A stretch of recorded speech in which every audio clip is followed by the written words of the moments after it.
Hello, and welcome to So You Think You Can Rule Persia, the podcast where we rate and review all the kings of Persia, from Diocles to Yazdegerd III.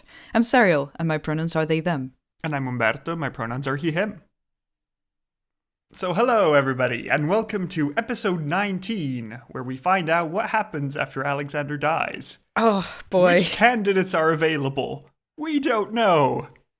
It's terrifying. So who's gonna get these shambles of an empire? Just everything is off balance and about to fall down. And Pretty much. And yeah, if you've read the title of the episode, you know that today is Philip III, also known as Philip Arrhidaeus. Ooh, so okay. We get to find out where he comes from, who is this person, why is he succeeding Alexander, is it going to end well? Are we also going to discuss other candidates that were there? Yes, we do discuss other candidates, and there might be another episode, who knows. Ooh, okay. Perhaps, Interesting. depending on what happens. I am intrigued.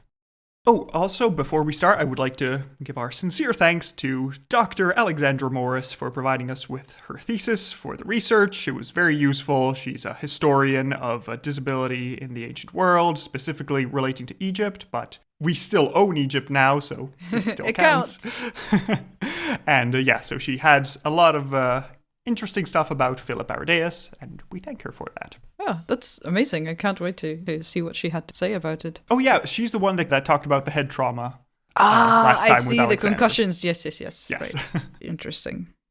Okay, so let's start with who is Philip Arrhidaeus. He was born in 356, so about the same age as Alexander, as the son of Philip II, so Alex's dad, Oh, right. and a Thessalian woman named Philina. Okay, so he's a half-brother He's a to half-brother, yes. Alex. Okay. Yes.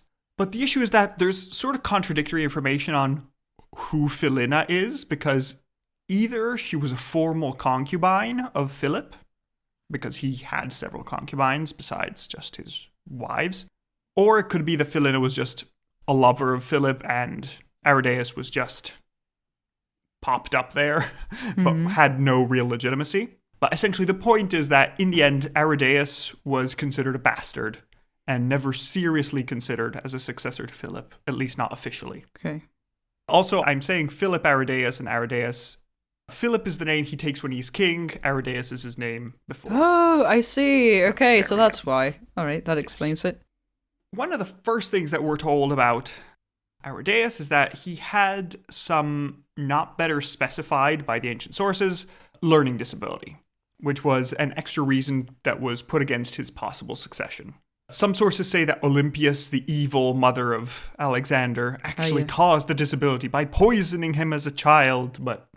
Oh, I remember. Wait. I remember you mentioning, Alex left no heirs, obviously, except for a fetus who hadn't even been born. Hephaestion had died, and there was a brother who was considered unfit to rule. Yes, this is that brother. This is that brother, I see.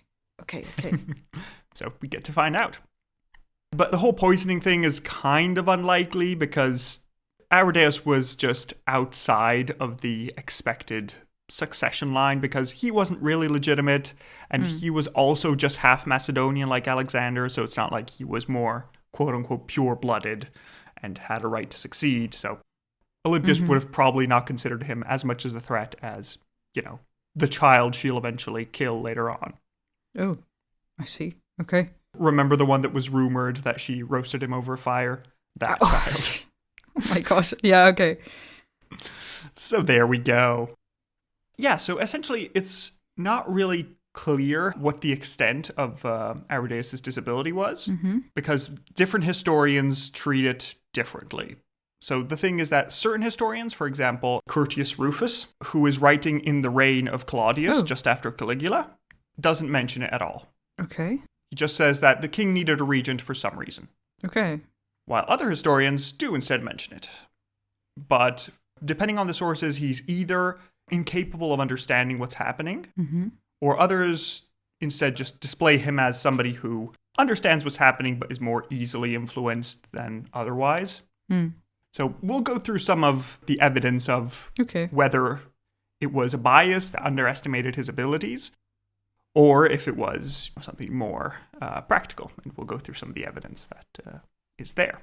Yeah, well, for those of you who know, for example, who are familiar with the emperors of Rome, there's something similar going on with Claudius himself, right?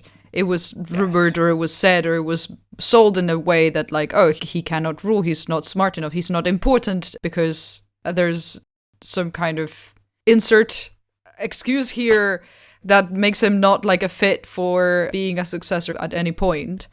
And then he did quite well, so... Yeah, also Claudius himself exaggerated the extent of his stammer, limp, all that, because that made him more likely to survive Caligula. Yes. And knowing how Alexander murdered pretty much all the rest of his family, it's possible it might have been similar. That's similar. Yeah, that's very fair. So, we'll see. But yeah, the idea is that we do still see that, at least in his early life, Arrhidaeus was considered somewhat of a threat to Alexander. Not a huge one, but somewhat. Because you remember from last time that he was involved in a bit of a political scandal in Philip's later years.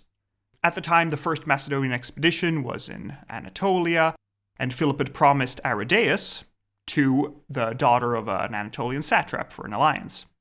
And this was the whole mess where Alexander went behind Philip's back to try and get the marriage for himself. Oh, yeah, this whole thing. So clearly Alexander was feeling threatened by Arrhidaeus as a potential successor to Philip. Mm-hmm. So, this shows that what the later sources are telling us is probably not 100% true, and Arrhidaeus was much more of a realistic threat than he could have been seen otherwise.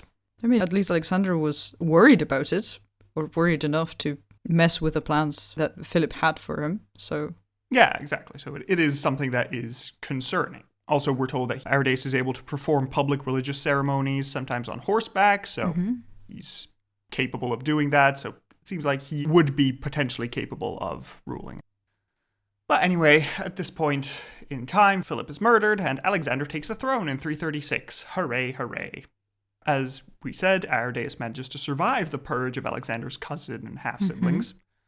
A bit like how Claudius made it through Tiberius and Caligula. Yeah, because it's not like other half-siblings... Uncle Claudius, it's fine. Yeah, it's not like other half-siblings also made it. They were murdered. No. So why this one? Why was he okay, Yeah. Quite interesting. Yeah, for the next 13 years, we don't have too many details about what Arrhidaeus gets up to during the Great Expedition. He may have remained in Macedon under the protection of Antipater, who was the regent that Alexander left behind to look at Macedon while he was away. But there's also evidence that he might have been given a satrapy in Anatolia a bit later on. Mm-hmm. And we'll talk about this a little bit later because it goes into more information about how Arrhidaeus was treated and what he did. But anyway, during the rest of the expedition, not much news. At last, we arrive on the fateful day of the 11th of June, 323 BC, when Alexander's heart has stopped, and, well, all his generals are assembled around, and Arrhidaeus is also there. If he was a satrap, he was definitely called there as part of the administration, and if he was not, he was just there because, well, he's Alexander's half-brother and only living male relative. Right. That's an important role. But the problem is that he is the double issue of being considered illegitimate, and also considered mentally unfit to rule by Alexander's officers. So as soon as Alexander's body is starting to cool, his generals start to draw weapons. Right, to the mightiest, to the most powerful. To the strongest. Seriously, Alexander. Yeah. So one camp is led by the General Perdiccas, who was the commander of the companion cavalry, so Alexander's personal cavalry guard, and also the guy who had Alexander's signet ring and received it from Alexander in his last days to govern in his stead. So that gives him a pretty good amount of legitimacy. Yeah, if he was good enough to rule while Alexander was recovering or not able to rule himself, then I guess that's a pretty good indication. Just keep this guy. Sense. It's a good sign. So what is Perdiccas' plan? Well, he thinks that Arrhidaeus is unfit to rule. Let's not have him. Let's just wait for Roxana to have a baby. And if it's a son, that'll be our king. How does that sound? The baby. Because that's fine, I guess. Yeah, because Perdiccas as regent, this way, since there's a baby, he gets to have a nice, clean 15 years of unobstructed power until he has to give it up. So actually, that makes a lot convenient. of sense. Yeah. But opposing him is another party led by Meleager, who is the commander of the Phalanx, who said that, well, Arrhidaeus should be king because he is alive right now, and he is Alexander's closest male relative. And also, wink, wink, nudge, nudge, he is more Macedonian than the half-Iranian baby of Alexander and Roxana. But you're also ruling over Iran. Like, yeah, but we don't care about them. Like, that was the whole point, to have a baby with somebody who was from the, like, that it was supposed to be a plus, not a minus. Yes, well, the Macedonian army isn't happy with this. They're very xenophobic. Yay. But hey. And however, we have also two dubious extra camps that I'm going to tell you from Curtius Rufus, which are dubious because they're not mentioned in earlier sources, and they have their own narrative, which doesn't really make sense, but hey. So another option is that the Admiral Nearchus, the one who missed the supply in the desert. Yeah, right, yes. Good guy. He says that actually Alexander had a bastard son called Heracles from another Iranian woman. Surprise. And so this bastard son should be the king. Is also from another Iranian woman. How is this? What? Yeah. But this child is a newborn, so guess it's better. Oh, I guess it's, finished cooking. Yeah. Also, don't question the fact that Nearchus would be the new king's brother-in-law because he's married into that family. That's not relevant. Yeah, it's no, just don't coincidence. It's okay. It's fine. But yeah, this isn't terribly realistic, mostly because, again, previous sources, Heracles isn't mentioned at all for the next, 13 years, and then he suddenly pops up 13 years later as a useful tool. Yeah. And also, knowing Alexander, I doubt that he just had a random bastard. If despite having 3 wives, he didn't just have one son. He was not the kind of leaving pregnant women around. It does not feel everywhere he went. We have established that. So this might be some creative retconning of Heracles. If he existed, why wasn't he there at the meeting? He was a son of Alexander, but probably wasn't there. And as a middle ground, always the dubious one, we had Ptolemy saying, Roxana's son is just going to be half Macedonian. So how about we just take decisions collectively as an assembly? This one is more unlikely than most because it sort of echoes the competition between the 3 constitutions that we had after Darius the Great killed Bardia. Because if you remember, the different nobles said, should we have a democracy, an aristocracy, or a monarchy?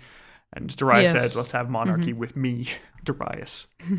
So this is also kind of dubious. Yeah, I remember. That was very smart. Darius. I love the man.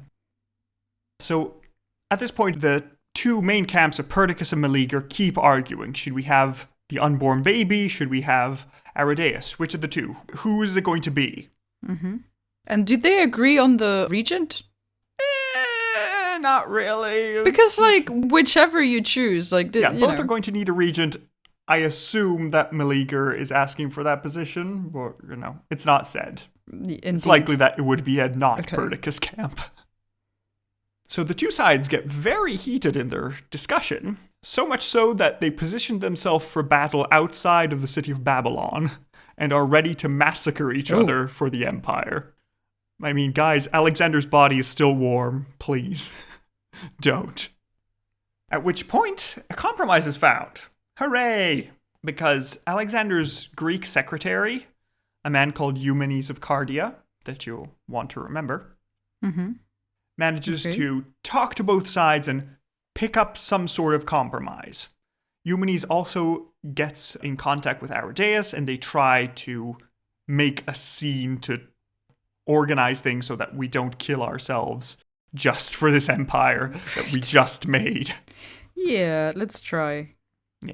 So we're told that Arrhidaeus himself put on Alexander's royal robes and tried to display himself as king because, well, that's sort of his position now. Yeah, that's what you do, because that's what he was doing anyway, so... Yeah, and also it's very relatable what he tries to do now, because Arrhidaeus just goes in front of both sides and says, hey, listen, if it would make it easier for all of you that I stop being king and just retire somewhere, I'm happy to do that. Just please don't fight. Everybody, anything. I just want to be neutral. Just sort it out without violence, please. Mm-hmm. Can we just get along, guys? Yes, please. Come on. He probably never even wanted to be king. Honestly, he was just happy doing something else. I wouldn't want to be a Macedonian king. Those guys die constantly. That's a terrible job. It's really bad for your health. It's terrible. But in the end, at last, through the mediation of Arrhidaeus and Eumenes of Cardia, they managed to broker a deal. They decide, you know what? Okay, Arrhidaeus is going to become king. And to remind everybody of the good old days with Philip, he's going to be called Philip III. Yeah, good. So Philip Arrhidaeus. There we go. What about the unborn child of Alexander? Well, if that child is going to be male, then he would be named co-king and have a regent until he becomes an adult, at which point he'll rule as king in his own right. Right. Sounds cool? Cool. Mm-hmm. And in the meantime, Perdiccas is going to be regent, so he gets his nice crisp 15 years of time, if Arrhidaeus doesn't overthrow him. Mm-hmm. And the other generals get to divide the empire's satrapies between them. So they all gather around a table, look at bits of the empire, point at it, and say, I want this, I want this, I want this. Mm-hmm. And yeah, some of the things I would like to point out among these, that will be names you'll remember soon, are Ptolemy decides to say, I would much like to have Egypt as my satrapy. To govern, of course. I would never decide to make my own kingdom. No, never. I'd not do that. After all, Egypt is not known by its revolts, you know. No, of course not. It's always been very stable. Part of the Achaemenid Empire, just, you know. Yeah, just chilling. Then we have Thrace goes to a general called Lysimachus. Mm-hmm. Northern Anatolia goes to Eumenes, Alexander's secretary, for helping everybody not murder each other. Yeah. Western Anatolia goes to Antigonus, the one-eyed, who was one of the generals under Philip. Mm-hmm. Then we have Macedon remains to Antipater, who was another of Philip's generals, who had been regent there all along, so fair enough to continue. Mm-hmm. And finally, a minor noble called Seleucus was made commander of the companion cavalry. So, commander of the king's bodyguard. So, there we go. A new order has been established. Peace in our time. Forever and ever. No more war. Good to know. Also, a fun thing that we hear from Diodorus is that in becoming regent, Perdiccas apparently found Alexander's secret notebook with future plans. And apparently it included the following: a conquest of North Africa all the way to the Atlantic, the mass transport of populations from Europe to Asia and vice versa, and large-scale intermarriage to create a universal empire. Mm-hmm. The construction of many lavish temples, and a tomb for his father Philip that would be larger than the Great Pyramid at Giza. I mean, you know, he was ambitious, if anything, so... Yeah. I That's must definitely say, one thing you could say about Alexander. it is problematic regardless, but I'd rather go by the, let's just marry everyone to everyone else so we actually feel like one cohesive empire, as opposed to let's prioritize one race over others. And, I mean, you know, yeah. don't get me wrong, it's still terrible. Like, it's still a terrible, terrible idea to, like, mobilize that amount of people and just disjoint them from their culture and the, you know, essentially, like, erase their traditions and their connection to the land they grew up in for generations. Like, don't do that either. But better than genocide? So... most things are better than genocide, to be fair. The bar's on the floor. Yes, the bar's on the floor, but you've managed to pass it, Alex. I mean, sort of. We saw you were terrible, but hey. But yeah, after Perdiccas reads these plans to everybody agrees, yeah, maybe let's not do that. Alexander's dead. Let's not. It was tough the first time. We have an empire. Let's not go on another massive expedition now. But yeah, so the next few months are relatively peaceful. I mean, relatively. You know, there's no wars. I mean, sort of. first of all, Perdiccas has Meleager murdered. The man who opposed him in the succession has been assassinated to ensure that he doesn't stand in the way anymore. Also, Roxana manages to give birth. Hooray! The child is a boy, a beautiful baby boy that is going to be called Alexander after his father, because that won't be a hard name to live up to. And the newborn child is crowned Alexander IV, King of Macedon, together with Philip Arrhidaeus. Hooray. Good job, baby Alex. Hope you have a long and prosperous life. Something tells me you won't. We'll see. Your face tells me you won't. But in the meantime, we have great news. Philip, our Philip Arrhidaeus, manages to get married to a noblewoman called Eurydice. Who is Eurydice? Well, she's the coolest. Oh, well, tell me. Because, well, things get a bit incesty because she's a granddaughter of Philip II, so not great. But she was a granddaughter of King Philip and a stepdaughter to, remember the cousin that Alexander had killed at the beginning of his reign? That guy. Ah, yes. Ah, I see. And Eurydice was raised in a military manner because her mother came from sort of the semi-barbarian areas to the northwest of Macedon. So Eurydice was trained to fight and go in armor and all military sort of thing. Yeah, the usual. So when Philip Arrhidaeus was made king, Eurydice and her mother decided that the best way to gain power was to run off and marry the single king, because that's always a great chance. Yeah. And also, since they're part of the royal family, it would make sense that they would want to get some of the power there. So Eurydice and her mother flee Macedon in secret because the regent wanted to detain them. And while they're fleeing, Perdiccas gets a letter that they're running to try and get to Arrhidaeus and to stop them, if at all possible. Because otherwise, that removes the marriage of Arrhidaeus as a useful pawn. So Perdiccas tries to stop them, but in the chase, Eurydice's mother is killed. Oh. But this turns to Eurydice's advantage in the end, because the army was absolutely outraged that somebody killed a daughter of King Philip II, who they all remembered fondly and loved. Yeah, of course, yeah. And so they force Perdiccas to accept the marriage of Eurydice and Arrhidaeus. At last, after this little odyssey, Eurydice has been married.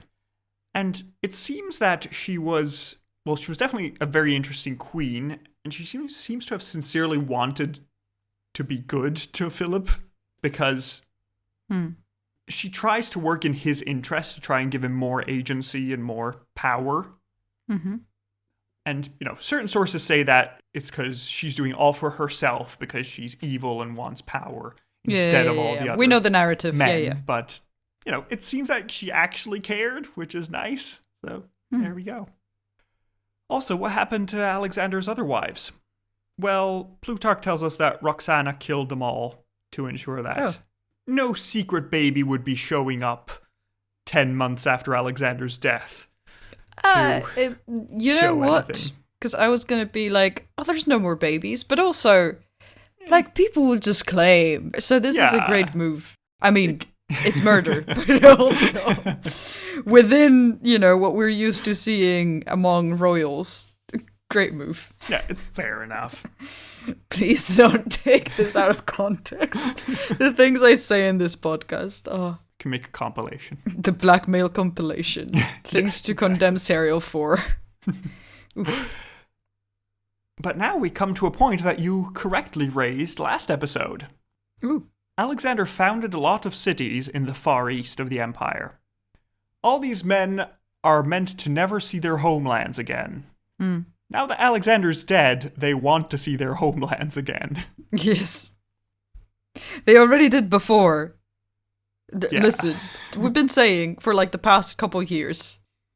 Yeah, so there is a massive revolt in the east because surprise. A large amount of Alexander's colonists try to fight their way back to Europe. So Perdiccas has to arrange an army and push these people back, fight his own old veterans, and he defeats their army, scatters them, and then forces them to return where they came, back to those colonies, because we need them. So that's not ideal. But a second rebellion that pops up is among the Greek cities. Because if you remember, they're not owned by Macedon. They were just technically allies, but practically blackmailed by the Macedonians. So all these Greek cities decide, okay, Alexander's dead, there's chaos, let's take our freedom back. Athens will rise again, that sort of thing. Right. And yeah, so Athens leads this league, begins fighting and pushing back, and they managed to win a few battles at first, but with limited success. So Antipater, the governor of Macedon, goes south, descends into Greece, and the league tries to negotiate a common peace with everybody, but the Macedonians say, no, this is not going to happen, we're crushing you. Just so you know. Yes. So Antipater starts to conquer a bit of the northern Greek cities, at which point he enters into secret deals with all the other cities of the league except Athens. I see. We love the drama that is Greece. Yeah, it's fun stuff. Everybody hates everyone for every reason. It is a perfect reality TV show, telenovela style. Just everyone has beef with everyone. Everyone is gossiping about everyone. Everyone hates everyone. Just excellent. Yeah, it'll be sad to see them go eventually, but for now, they're still a messy drama. And yeah, so Antipater gets in contact with these cities behind Athens' back, and all these cities decide, yeah, we'll abandon Athens in exchange for better treatment. And so Athens arrives alone, and Antipater goes and forces a surrender, abolishes the democracy, and replaces it with an oligarchy friendly to his family. But what's Arrhidaeus doing during all these revolts? Yeah, because everything is falling apart and they still haven't decided on a monarch to guide everybody. So I love that people are like, oh yeah, let's conquer these cities, let's do this and that. And it's like, well, why are you adding more to the empire? Everything is falling apart. Yeah. I mean, I guess they're trying to hold what they sort of own, and it's best of a bad situation. I guess. But yeah, so what is King Philip Arrhidaeus doing? Well, we have a bit of a name issue here, and this is where Dr. Morris's thesis comes in handy. Because we're told that a certain man called Arrhidaeus, who had been a satrap in Anatolia, is charged with taking the mummy of Alexander all the way to Macedon. But the problem is that we don't know who this Arrhidaeus is. There's no specification. It doesn't say Arrhidaeus, son of something, like they say for pretty much everyone else. Like Ptolemy is Ptolemy, son of Lagus. Names repeat, it might be whichever version of, so it gets confusing. Last names are not really a thing, I think. So the traditional view is that this is just a second guy called Arrhidaeus. That it's just, the king Arrhidaeus was not capable of doing this, so must have been some other guy called Arrhidaeus. Weird that they didn't specify, but some other Arrhidaeus. But what Dr. Morris says is that this is really weird. And if it was a different Arrhidaeus, they would probably just specify and say, oh, it's Arrhidaeus, no, not the king, some other guy. And that actually, she says that it's probably more the traditional authors being ableist and saying that, oh, Philip Arrhidaeus could never organize this sort of thing. This would be ridiculous. There must be another Arrhidaeus who was able to do all these things. Yeah. Also, it kind of makes sense that who do you want to assign the mummy of the king to? The new king and his half-brother, or some random guy that happens to share the name Arrhidaeus? Yeah. So it makes sense that it's probably just our good old friend Philip Arrhidaeus who is organizing the funeral of his brother. Also, incidentally, there's a bit of an unpleasant story about Alexander's mummification. Oh. Do I want to know? I'll tell you. Because we're told that several days after Alexander's death, when the people in charge of the mummification went into his room, they found that his body hadn't decayed at all. Oh.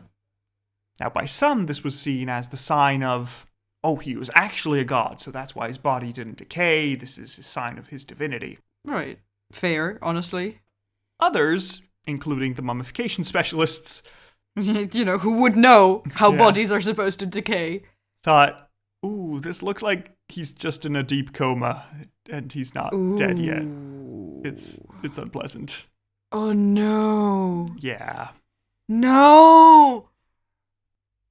Oh, I was gonna say, I was thinking, is he alive? Oh no.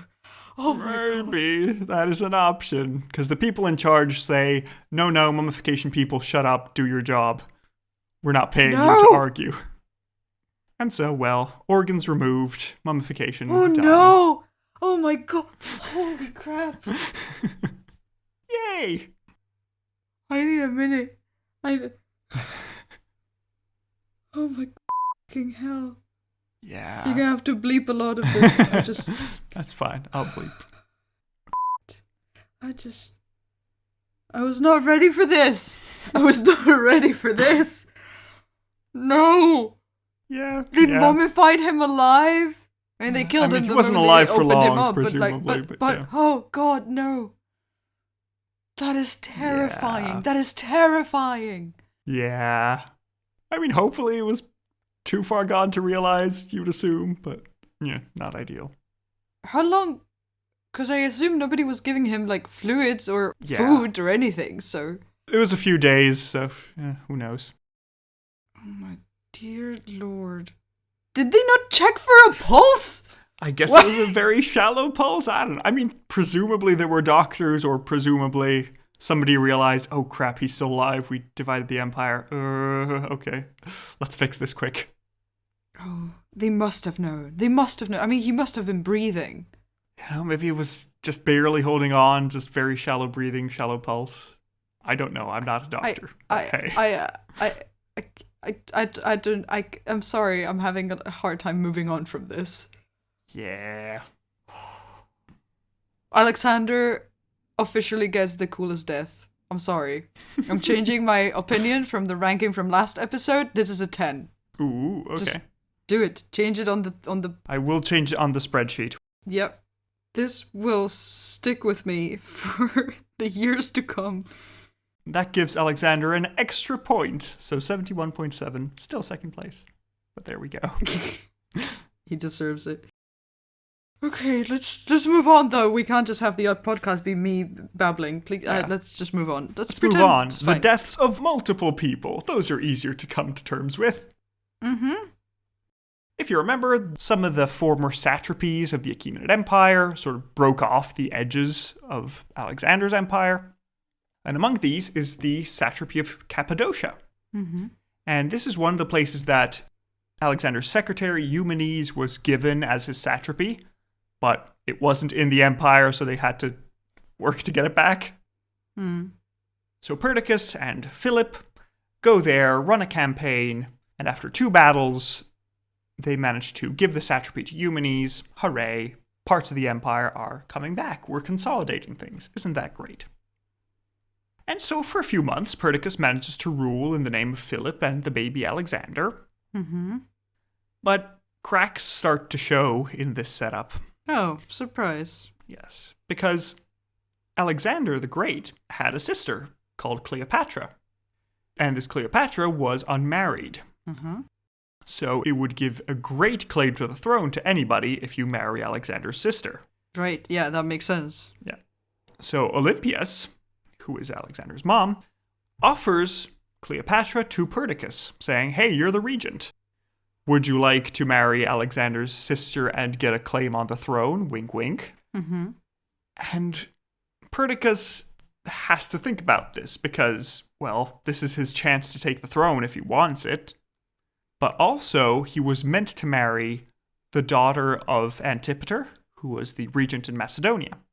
And also, everybody would know that he's making a play for the throne, so they would probably fight against him, because nobody wants anybody else to become too powerful. Right.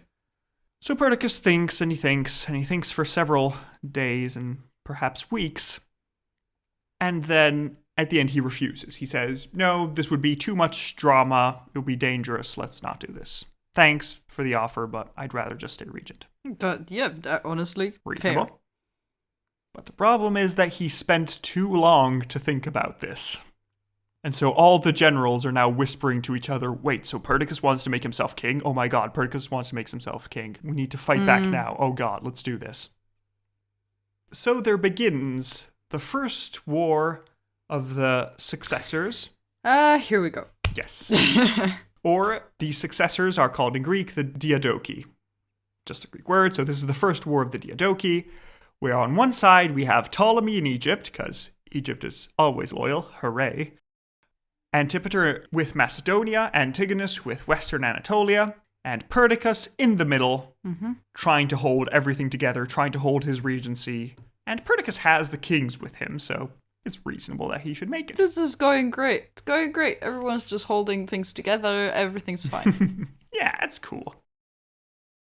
And one of the first blows of the war came when Alexander's funeral train that was heading towards Macedon is hijacked in Damascus and diverted towards Egypt. Oh. Now, who did this? Well, there are a few claims, because Arrian says that Philip Arrhidaeus, since he was in charge of the funeral preparations, decided to follow Alexander's last wishes and have him buried at the oasis at Siwa that was in Egypt, where Alexander was declared a god.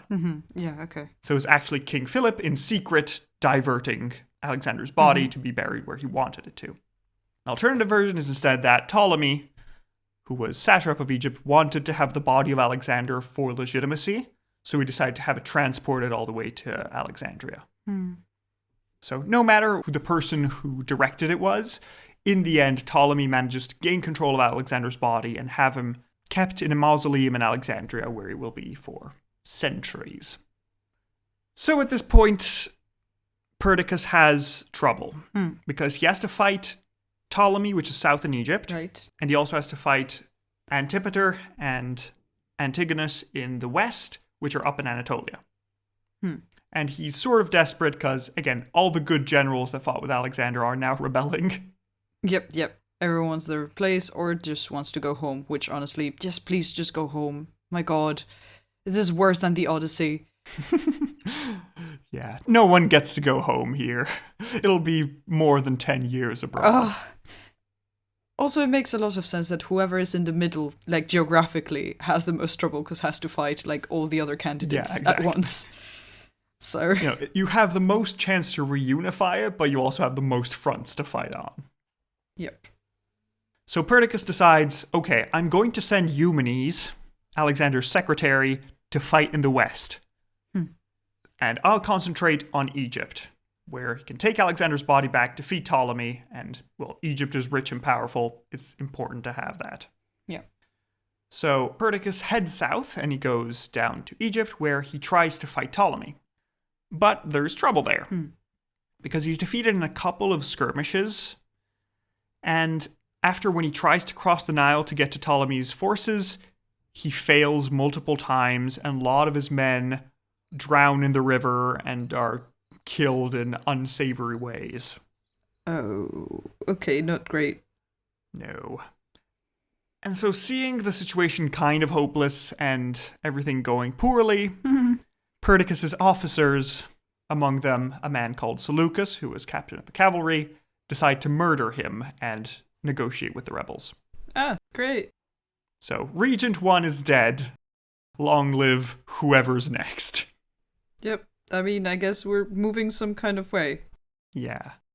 Also, surprising absolutely everyone, Eumenes the secretary in Anatolia, just shortly after this, before news could get to Perdiccas' soldiers and maybe make them feel better, they find out that Eumenes defeated the other rebels and killed 2 of Alexander's most talented generals, one in personal combat.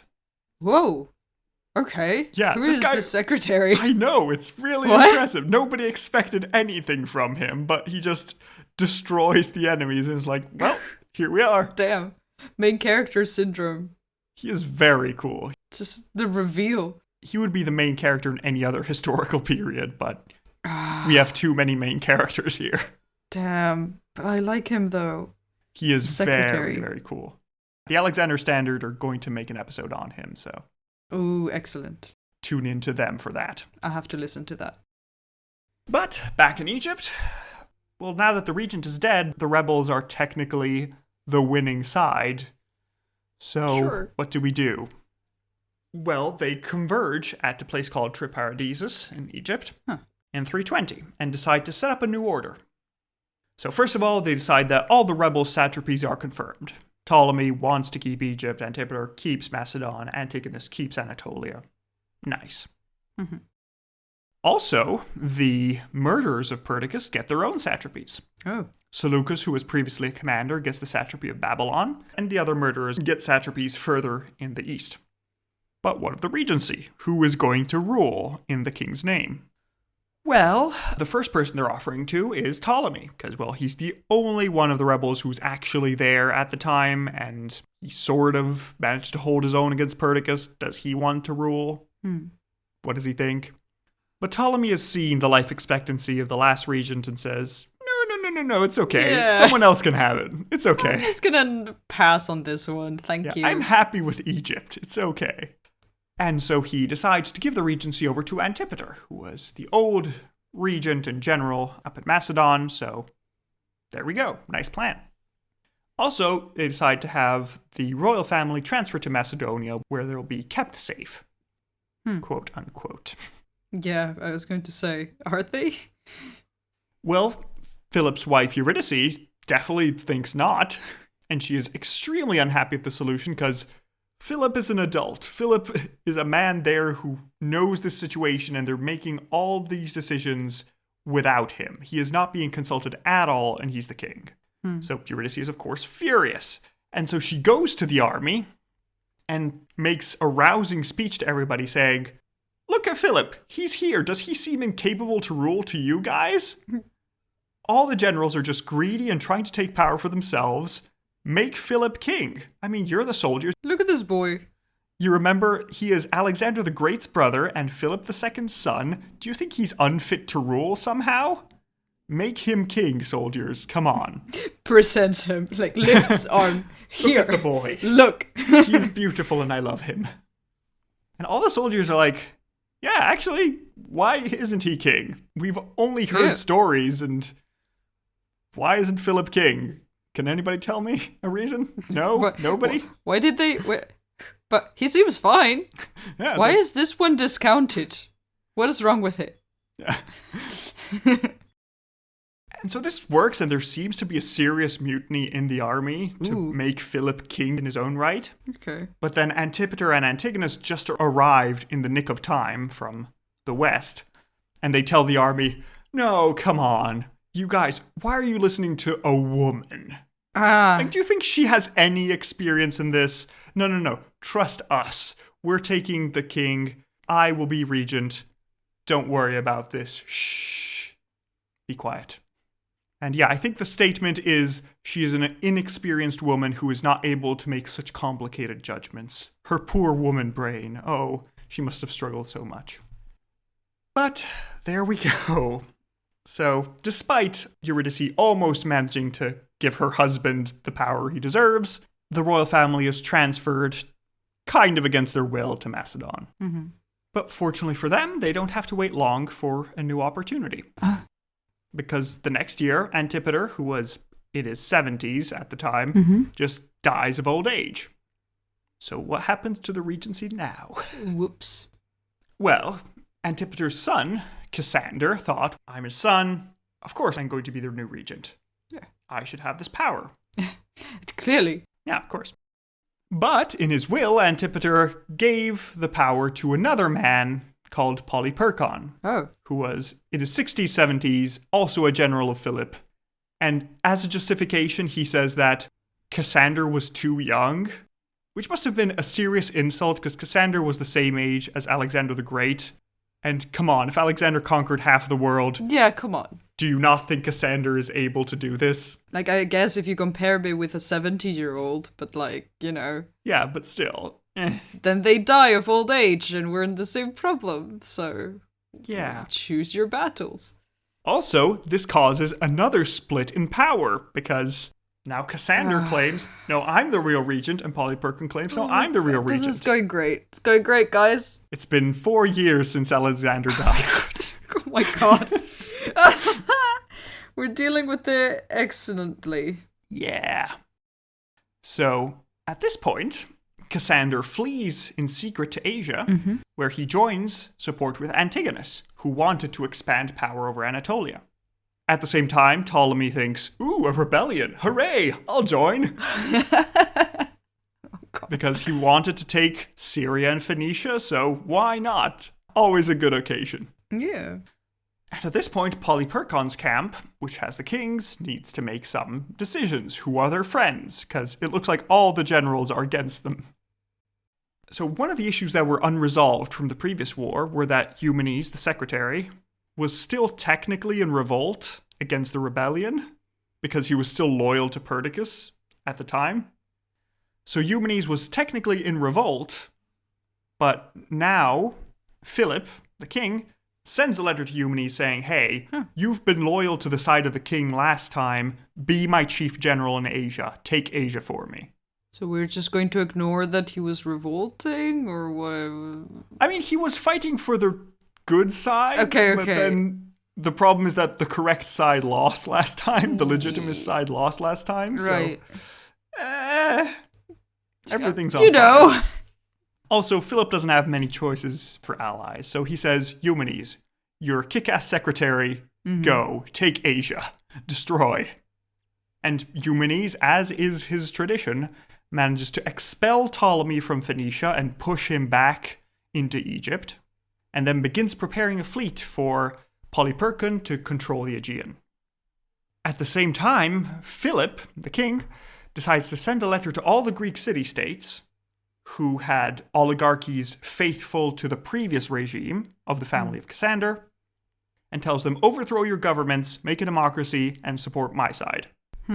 This worked in some places, except surprisingly, the garrison of Athens, which supported the rebels, with Cassander and all those guys, because they remember his family, all that. So at this point, Polyperchon, the regent, heads south and tries to kick out Cassander. So he decides to put Athens under siege, but the siege fails miserably, and everything sort of collapses for the legitimist side. So Polyperchon runs away all the way to Epirus, where Olympias is living, and leaves Macedonia uncovered. And in Macedonia, well, Alexander IV, the baby, and Roxana, his mother, are also brought to Epirus. But in Macedon, Eurydice and Philip decide to make a new plan, because, well, they see the way the wind is blowing, and if they support the rebels, then maybe the rebels will actually agree to give Philip power in exchange for the legitimacy. We're just looking for anybody, like, just anyone, please. Somebody. Please give this poor man some power. He deserves it. He didn't want it in the first place. That's the kind of man who should rule. So at this point, Eurydice and Arrhidaeus write a letter to Cassander and say, hey, we're going to support your side. Help us defeat the side with Polyperchon. So now we have a civil war between the two kings. Alexander IV on one side, Philip Arrhidaeus on the other. So in 317, Cassander crosses over into Europe and moves south out of Macedon for a quick campaign to take control of Greece. But then Macedonia is only under the control of Eurydice and Philip. And then we get what is called the War of the Queens. And by the way, this whole civil war is the second war of the Diadochi, because we've already had two. So what is the War of the Queens? Well, we have Olympias, who gathers an army of Epirus and leads it personally against Macedonia to support the rights of her grandson, Alexander IV. And in the other camp, we have Eurydice leading her own army, because she's trained in military matters, in favor of Philip, her king and husband. And so the two queens meet at the border and come to a clash. But before there can be a battle, the encampments are matched one in front of the other, and there begins to be a conversation among the soldiers. Because the soldiers on Olympias and Alexander's side tell the Eurydice and Philip side that they're actually backing the wrong horse. Because, think of it this way.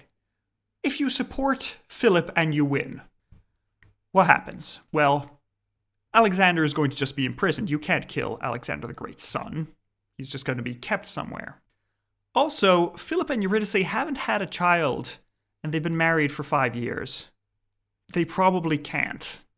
So what happens when Philip dies? Who becomes king then? It's always the same. I just, like, we go out of the frying pan into the fire. Literally. Yeah, because if Philip dies without an heir, the only heir available is Alexander IV, which you betrayed. Yes. Which you fought against. Yeah. So no longer that's a an bad option. Plan. Yeah. Yeah. Instead, what happens if you fight for Alexander? Well, if you fight for Alexander, even if you lose, when Philip dies, Alexander's going to remember the people who served him loyally, even when things look dire. So, of course, that is the side you want to back. This conversation goes on for a while, and in the morning, Philip's army, largely composed of Alexander's veterans, seeing Alexander's mom and son there, decide to defect en masse to their side and hand over Philip and Eurydice. At this point, the two are captured and imprisoned by Olympius. Do you think Olympius will have mercy? Well, judging by how we've done in the past, I'm going to say no. Well, you would be correct, because she holds Philip and Eurydice prisoners for a while, but then, fearing that maybe somebody would try and take Philip back or break him out of jail. More problems. Yeah. On December 25th of 317 BC, at the age of 39, Philip Arrhidaeus, king of Macedon, is executed by his grandmother-in-law, mother-in-law, stepmother, whatever. And poor old Eurydice, who was just wanted the good of her husband, decides to take care of his body and the burial. But then she receives a message from Olympius in the form of 3 objects: a rope, a vial of poison, and a sword. Ah, fun. Very subtle. The good old do-it-yourself or I'll do worse things to you. Yeah. But Eurydice is fuming and outraged at everything that Olympius has done, so she decides to not take any of her options and hangs herself with her own belt. The king is dead. Let's see how Alexander IV does. The end. Oh, wow. I don't even, I guess we count him as king because, at some point someone decided, but it's he didn't really have a chance. With all the others that were, that's a shame. I liked him. I mean, he was the guy that at the beginning said, hey, if it helps, I can also not be king. Yeah, Just don't fight. God. He seemed like a nice guy. I feel bad for him. To kill him. Yeah, that's terrible. Yeah. He would have been happy to just not, disappear. He would have been perfectly happy just being a country lord, doing whatever, saying, hey, I'm cool, I don't mind. But unfortunately, he had to become king. And, well... Oh, dear. Yeah. We'll see next time how well a child handles it. Great. This'll go fine. What is it? Well, I guess we'll see it now when we rate him, but what do we have from the Empire now? How are things looking? If you were to look on a map, it looks pretty good. Uh-huh. It looks basically the same as when Alexander died. Great. If you were to look under a map, everything is on fire and oh god, somebody get some water, help. I figured. Oof. Oh, whoever follows is gonna have a really hard time. I pity them. Yeah. Yeah. And this is why I said that this entire generation has a terrible time. Because you live through the wars of Alexander the Great, and then you have to live through the entire chaos that is after him. Yeah. This reminds me...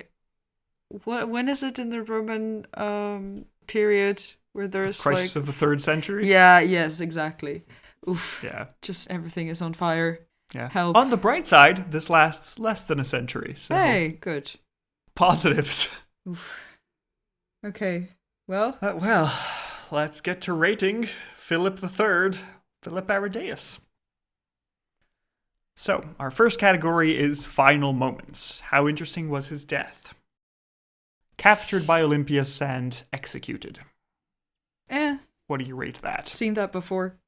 Yeah, we're not really told any terribly juicy details. If it was Eurydice, I would give it more points, but yeah. Yeah. So, yeah, I'm not sure who died otherwise. Who died? Yes, who else died? Let me see. I think I'm going roughly for like a 3-ish. Because it's somewhat juicy, but nothing too incredible. Actually, no, I think I'm going to go for a 2. 3 is a bit too much, because, it's just imprisoned and killed. On Christmas, to be fair, so that's not a great present, but... No, I'm going to go for a 2. Or maybe a 1. I'm not that impressed. I mean, a 2 because it's like relatively interesting, part of a plot, blah, blah, blah. Mm-hmm. But, yeah. Yeah, fair enough. So, 2 and a 2 makes it a 2 out of 10 for final moments. Next category is battle hardness. How good was he at fighting in war and conquest? Waha. I mean, somewhat. Because, well, first of all, in his name, they defeated the rebellion of the poor people who just wanted to go home. Also known as the settlers in the Far East. Mm-hmm. So that's something. Also, they defeated the rebellion of the Greeks at first. And then the rest of the military record is pretty patchy because Philip's side lost the first war of the Diadochi. Mm-hmm. Because, well, Perdiccas' side loses because of terrible military setbacks. Yes, Eumenes wins, but it's not enough to win the war, so the war is lost. But then in the second war of the Diadochi, he loses that as well and loses his life because, well, all his army defects to Olympias and Alexander IV, so So, battle hardness, I'd be hard pressed to go above a couple of points, if that. I think I'm just going to go with 1 token point for sort of keeping things vaguely in order, there but wasn't not much really impressive or, worth mentioning. Not that he had the time, really. Yeah, I agree. Yeah, so I'm going with 1 point, so 1 point and 1 point is 2 out of 20 for battle hardness. Yep. Which is as much as Darius III, so hey, props. Sometimes you don't have to I suppose. be a warrior king. Yeah. Next category is scheminess. How good was he at plots and subterfuge and manipulation? Yeah, I think he was the opposite. Yep. He was the one being manipulated, unfortunately. Yep. I mean, the closest thing he came to as a plot was trying to stop everybody from fighting in Babylon, but that's not exactly a plot. No, smart thing to do. And the only really schemy thing is Eurydice trying to give him the throne after the first civil war, trying to rally the army, but that's not Philip himself, and also it failed, so. Yeah. 0? Yeah. Okay. 0 and a 0. Not 0 out of 20 for scheminess. Sorry, Philip. Next category is shock factor. How shocking and terrifying was this man? But shocking or terrifying? I mean, there were different things. Because the whole story was this man? Interesting, the whole how he came to be, why he was there, what people expected, all of that. Yeah. But not shocking as in I am clutching my pearls and screaming about it. Somebody think of the children. But shock factor, what did he do that might have been shocking? He tried to give up the throne. Would have been shocking, I suppose. I mean, not that shocking. I would have as well. Yeah, definitely. Me too. He switched sides in a civil war halfway through. That could be a little bit shocking. But personally, he just seems like a nice person. But knowing how things were going, it's not really shocking. It's just, what can you do? Yeah, I'm unsure if a 0 or a 1. I don't know if it's worth it. You'd be going for a 0, I guess? Yeah. Yeah, 0. You're just too nice. The complete opposite of Alexander, who got the most shock factor of everybody. But hey. That's how it goes. Yeah. Next category is Aaron Shine. How good was he for the Empire and Iran in particular? Tell me, please. Well, first of all, not ideal for Iran because all the nobles now divorce their Iranian wives and stop caring what the Iranian nobility thinks. Yep, fair. So, not ideal. I mean, the only Iranian person with some standing now is Roxana, because she's the mother of the king. Yep. And then for the rest of the empire, there's been rebellions at the edges. The empire is sort of held together externally, but internally is where it really shines in the darkness. Because We've had the original plan was terminated after 1 year. Then after a few more years, there was another devastating civil war. One of the kings is dead. The succession is now in the hands of one child who is the only member of his dynasty. There is literally no one left, trust me. And he's not going to be able to produce an heir for the next 10 years. Yeah. At the very least. So, not ideal. And also, all the money from the Achaemenid treasury that had been kept there in trust for centuries to ensure the prosperity of the empire is now being spent on soldiers who are fighting each other within the empire. Yay, love it. Also, at this point, India is sort of slipping away again because they're looking towards the west and saying, we don't want any part of this, let's just do our own thing. Also, we're too focused on not falling apart over here to like actually care about something we just conquered and is not stable. Yeah, and it wasn't strongly held anyway. Like, of course India's gonna be like, okay, bye guys. Yeah. So, on the plus side, the empire is still around. Good point. But it is something. Yeah. I don't think I can give more than a 0. This is strong Artaxerxes II territory where everything is almost falling apart, but not quite because the time isn't right. Yeah. It's not falling apart for something you're doing, but it's just because it is. Yeah, honestly, like, I did not expect this to go right anyway. Also, living up to Alexander the Great in any case. No. But this is not about living up to Alexander the Great. This is about dealing with the mess he left. Yeah, the vultures began to circle very quickly, and... Like, this is Alexander's fault. I'm just saying. Oh, definitely. It is entirely Alexander's fault. And yeah, this is also what is sometimes called Alexander's funeral games that he foresaw in his last words. Ooh, well, I mean, if you want to see it that way, sure. Or it's everybody scrambling for the apple of discord, saying, me, no, I'm the fairest, I'm the fairest. I feel that, yeah. Let's find a random Trojan shepherd to decide this. That would have probably made a lot more sense. Yeah, sure. Nothing terrible is going to happen. Yeah. In the end, with a 0 and a 0, that's a 0 out of 20 for Aaron Shine. Clearly. Just as good as Alexander the Great. Congratulations, Philip. You've lived up to your terrible brother. Next category is Face of Faces. What do you think Philip Arrhidaeus looked like? Well, I'm working on it. Good. I have an idea. Just give me a moment. I'll have you know that this was a lot harder to find than I expected because the portrait on the coins are all Alexander the Great's now. Obviously, yeah. That's always who you're printing, and none of the regions print their own faces on the coins because it would look bad. It looks like you're actually trying to be king, which everybody's trying to stop. Everybody's trying to stop having an effective king on the throne. Yeah. We have some depictions of Arrhidaeus, but they are mostly in Egypt, where he has the role of pharaoh. Makes sense. So don't expect anything terribly Macedonian. He is going to look very Egyptian, as you would expect otherwise. Oh, I see. And also, I don't know if Egyptologists can tell the difference between different pharaohs just by looking at them without reading the cartouche, because to my very untrained eye, it looks like from the beginning to the end of their being pharaohs in the 3rd century, they all look pretty similar, so any Egyptologists, get in touch. That'd be interesting to know. Let us know how you differentiate pharaohs.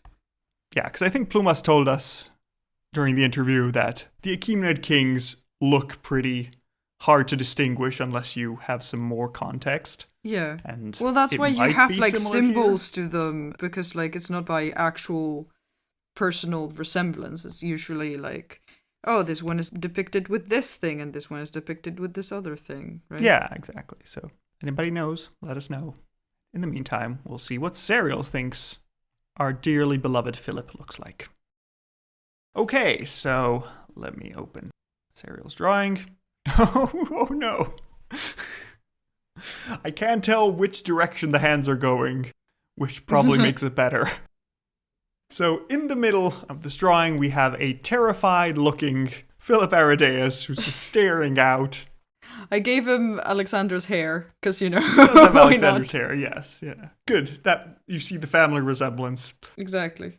And all around him, you see hands with the attributes of kingship. One with a cloak, another with a diadem, another with a sword, another one with a helmet, and another one with a signet ring. And you can probably see it both ways. They're either forcing him to take them all and become king, or they're just taking everything away from him because they're not allowing him to be a king. So, very good. I like the double way you can look at it. Yep. Sorry, Philip. I love you, man. Oh well. So, that was Serial's take on Philip, but how was he depicted? More than what did he look like? Well, let me show you. Do we have something? We have something, yes. From Egypt. So yes, from Egypt. This is the one where we're pretty sure it's Philip. This is a tiny little thing where he is the pharaoh giving gifts to the gods. Okay. But we can also see him better in a temple at Karnak, I think it is. Ah, yes. Where he is displayed this way, and I'm not sure if this is him, I'm not sure if that's the cartouche, but this is what the internet told me. I'm sorry. Okay, I mean, that is an Egyptian pharaoh, like, for sure. That's... Yeah. Yep. Can't read hieroglyphs, sorry. Please describe him to us. You know, it's the typical profile relief of a carved motif on a wall of a man with the pharaoh, like, beard and the crown of Upper and Lower Egypt, if I am correct. I hope I'm correct. Yes, I think this is a little bit of a variation because it has side wings, so exactly. I'm not sure what specifically. That's why I was entails doubting. there. But, you know, the typical long, tall crown. Yeah, just that. Fair enough. Also, I think there's a sun on the tip of his crown, which is always nice to have. Yes. All right, so there we go with Philip's appearance. So what would you give him for Face of Faces? There's not much to go off of. Not especially. Also, it's not too characteristic. It's not what I expected him to look like because I, like, God knows what he looked like. Yeah. So I'm going to go for, like, a 2. Like, points for being contemporary. And... Yeah, I think a 2 is a reasonable. Yeah, 2 is what we gave Darius II. Also, generic portrait, but pretty nice. So there we go. Actually, you know what? I'm going to give him a 3 because the carving is well maintained. That's true. So there we go. So with a 3 and a 2 for Face of Faces, we get a 1.3 out of 5. Next category is lengthiness. How long did Philip rule this crumbling kingdom of his? 4 years? Close. It was actually 6 years from 323 to 317 BC. All right. Well, longer than I expected. Almost as long as Alexander. Yeah. Surprisingly. As long as Darius III and just 1 year under Alexander. So wow. You go, king. And that leads us to the final score, which is going to be a 5.85 out of 100, which is second to last, almost 3 points above Xerxes II, which I guess it's fair, but you know, it's not morally fair, but I don't think it is. Then again, this is not who's the best ranking. Oh no, definitely not. Absolutely not. Alexander's second. Come on. True. You know, Cyrus is not even like the top 5. Yeah. How is he not in the best category? But that doesn't exclude Arrhidaeus from the last category, which is to say, is he fascinating enough, interesting enough, memorable enough to be called a Shahanshah, or is he just relegated to being a Shahanah? Well, yes. He is interesting, but it was just... Yeah, I think he falls in the Artaxerxes II category of interesting things happened around you, but you didn't have much agency in them. Which is a shame, but I'm more on the no side. I'm willing to be convinced. If you can convince me, I'm very happy to be, but I'm leaning to no. No, I worth mentioning, but I don't, it's just, it's not, like, the episode isn't even about him that much, it's about, like, this is all that is going on. Also, he was in the middle of it, you know? Yeah, I mean, his wife did a lot of cool things. But again, it's his wife, and she can have a special place, like on the... Yay, another VIP seat for Eurydice. Yes, so exactly. She can sit next to Magoas and blame him for everything. Yes, excellent. I love that. Good. But what about Philip himself? What do you think? Nah, I think not. I'm on the fence, but yeah. Yeah, since you're on the fence and I'm more on a no, I think. Sorry, Philip. You deserved better, but I'm afraid you're Shah Nah. You can head off into the desert and meet Darius III and tell him that it gets worse. It gets so much worse. Yeah. So that is the end of our episode. Thank you for listening this far, and we hope you'll be able to join us next time where we find out what Alexander IV, Alexander the Great's child, does in his reign. Oh, I'm excited. Well, I don't know if I'm excited. Everything is just so complicated right now. Anyway, see you next week. Thank you for listening to the very end, and take care, everybody. Yeah, Bye-bye. Take care and have a nice time. Goodbye.